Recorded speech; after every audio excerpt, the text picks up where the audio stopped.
Yang pertama, saya mau aktifkan raginya dulu, berhubung raginya ini pernah digunakan sebelumnya, jadi bungkusnya udah pernah kebuka. Tapi kalau menggunakan ragi yang belum pernah dibuka bungkusnya, tidak perlu dilakukan tes pengaktifan seperti ini ya, langsung dituang saja ke dalam adonan. Masukkan 1 sendok teh ragi ke dalam gelas.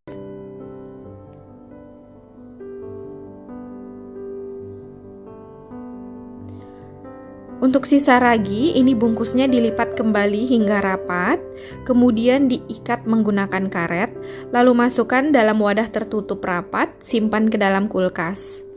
Supaya raginya tetap bagus ya. Lalu masukkan 1 sendok teh gula pasir dan sedikit air hangat, kemudian aduk hingga tercampur rata. Total air hangat yang digunakan 200 ml, jadi yang saya pakai sedikit aja untuk mengaktifkan ragi. Sisanya nanti untuk adonan ya. Lalu tutup gelasnya, diamkan sekitar 5 menit hingga raginya mengembang. Setelah 5 menit, ini bisa dilihat raginya sudah mengembang dan berbusa. Ini berarti raginya masih aktif. Jika sudah tidak mengembang, itu raginya udah nggak aktif dan nggak bisa digunakan ya. Kalaupun digunakan, itu adonannya akan gagal. Siapkan 1 buah wadah, lalu masukkan 280 gram tepung terigu. Kalau untuk takaran sendok, ini nggak rata seperti ini dan nggak tinggi menggunung banget, cukup cembung penuh seperti ini, sekitar 28 sendok makan penuh.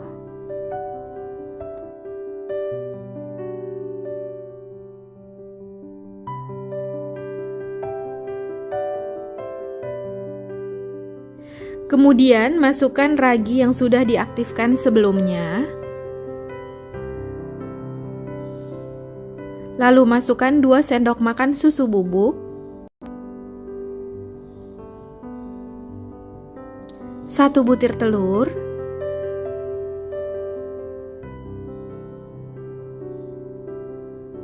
2 sendok makan susu kental manis.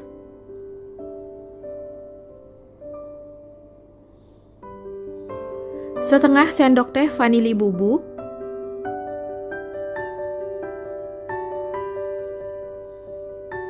80 gram gula pasir atau setara 5 sampai dengan 6 sendok makan penuh.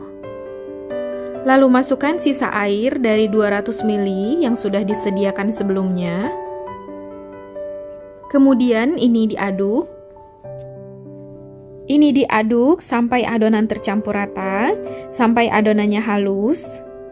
Saya mengaduknya menggunakan sendok plastik atau centong nasi. Boleh juga diaduk menggunakan garpu atau sendok kayu.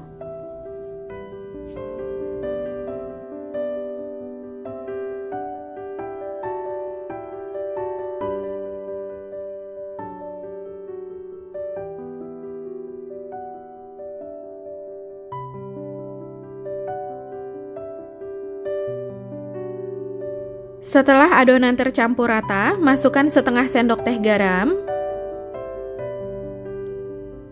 2 sendok makan kismis. Kalau nggak suka boleh di skip ya.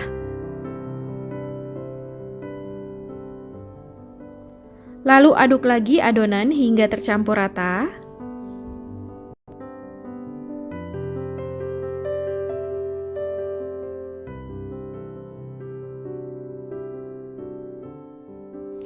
Kemudian masukkan 50 gram margarin yang telah dicairkan atau setelah dicairkan jadinya sekitar 3 sendok makan penuh.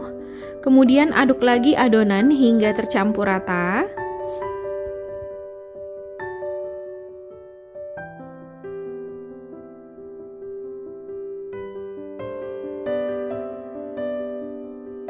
Setelah adonan tercampur rata, tutup adonan menggunakan kain atau serbet bersih. Ini didiamkan sekitar 45 menit hingga 1 jam.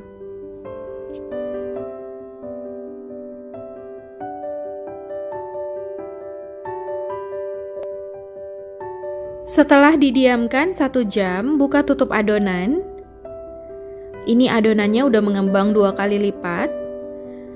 Kemudian aduk adonan hingga tercampur rata. Ini saya aduk menggunakan 2 buah sendok, atau boleh juga menggunakan garpu. Jadi tekstur adonannya seperti ini ya, kental dan lengket.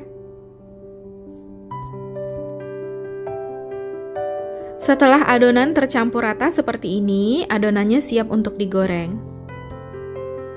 Sebelumnya saya udah panaskan minyak. Gunakan apinya sedang cenderung kecil agar kuenya ini nggak gampang gosong dan matangnya merata sampai ke dalam.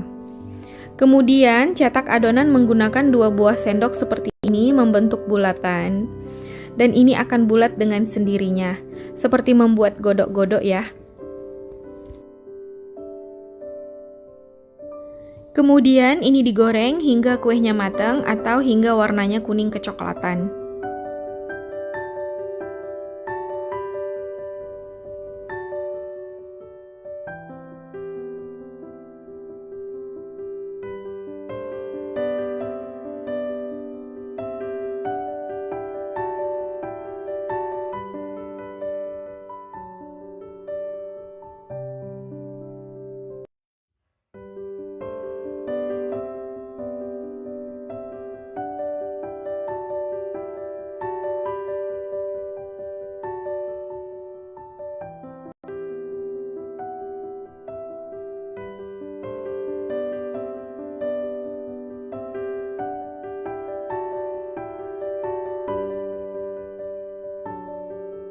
Jadi ini sambil dibolak-balik agar kuenya ini matang merata.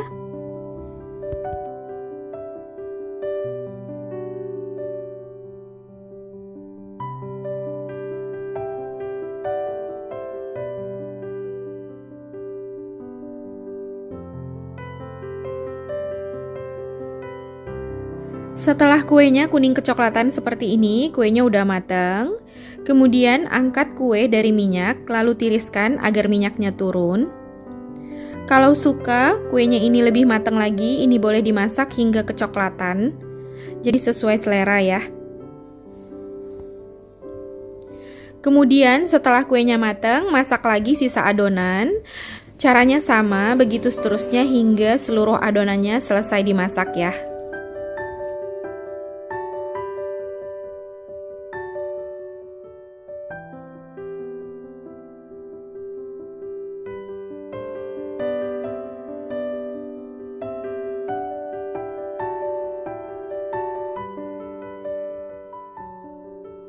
Setelah minyaknya ditiriskan dan kuenya udah hangat, ini boleh ditaburi dengan gula halus, gula donat, agar rasanya lebih enak dan lebih manis.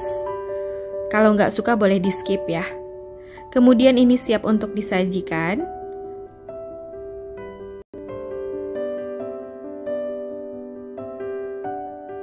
Ini dia donat Belanda atau oliebollennya udah jadi. Hasilnya cantik banget ya. Warnanya juga bagus. Sekarang saya mau cobain. Saya ambil satu. Bentuknya lucu. Dan matangnya ini cantik banget ya. Bagian dalamnya bisa dilihat. Ini ada kismisnya juga. Teksturnya lembut. Bismillahirrahmanirrahim. Ini enak banget. Bagian kulitnya itu renyah. Bagian dalamnya lembut. Dan rasanya manis karena ada gula halusnya. Perpaduan kismisnya ini enak banget ya. Ini enak banget, mantep. Teksturnya ini lembut banget ya. Kulitnya renyah. Ini cocok banget buat ngeteh dan enak banget dimakan saat cuaca mendung seperti ini. Ini mantep, recommended. Enak banget. Nah, gampang kan cara buatnya? Silahkan dicoba di rumah ya. Semoga video ini bermanfaat. Terima kasih sudah menonton. Jangan lupa subscribe, like, komen channel YouTube Atta Naufal dan tekan loncengnya juga agar tidak ketinggalan video terbaru dari kami. Sampai ketemu di video selanjutnya. Terima kasih.